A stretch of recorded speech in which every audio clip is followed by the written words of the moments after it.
çekin. Hangi aşı yapıyoruz? BioNTech aşısı yapacağız. Bir gün aşı bölgenize su değdirmiyoruz. Tamam. Bir sonraki dozunuz 28 gün sonra randevu alıp geliyorsunuz. Tamam. Bir yarım saat kapının önünde oturun.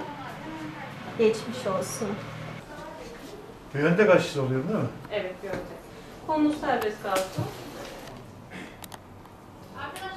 Geçmiş olsun. Şu an doğrudur.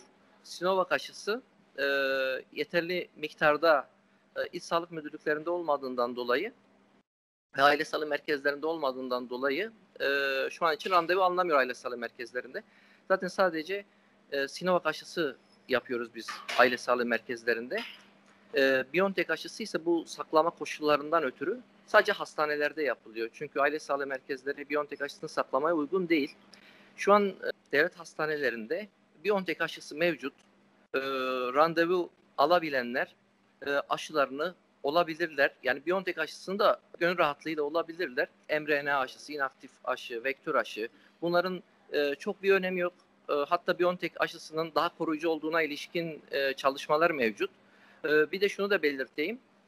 Sinovac aşısında ilk dozu olanlar şu an ikinci doz için randevu alabiliyorlar. Yani onda da bir sıkıntı yok. Yani var ama çok az var. O da ancak ilk dozu olanlara yapılıyor aile sağlığı merkezleri. Randevu alabiliyorlar. Sinovac aşısının 1 Haziran itibariyle elimizde olacağını düşünüyoruz. 1 Haziran itibariyle de 50 yaş üstü vatandaşlarımız elimize ulaşır ulaşmaz aile sağlığı merkezlerinde Sinovac aşısı olmak için randevu alabilirler. Ama bana kalırsa çok bir tercih yapmaları gerektiğini düşünmüyorum. BioNTech'i de gönül rahatlığıyla olabilirler hastanelerde. 1 Haziran itibariyle bir aşı sıkıntısı olacağını düşünmüyoruz zaten. Zaten geçen hafta branş öğretmenlerine aşılmıştı. Biz gelip aşı olan branş öğretmenlerimiz vardı.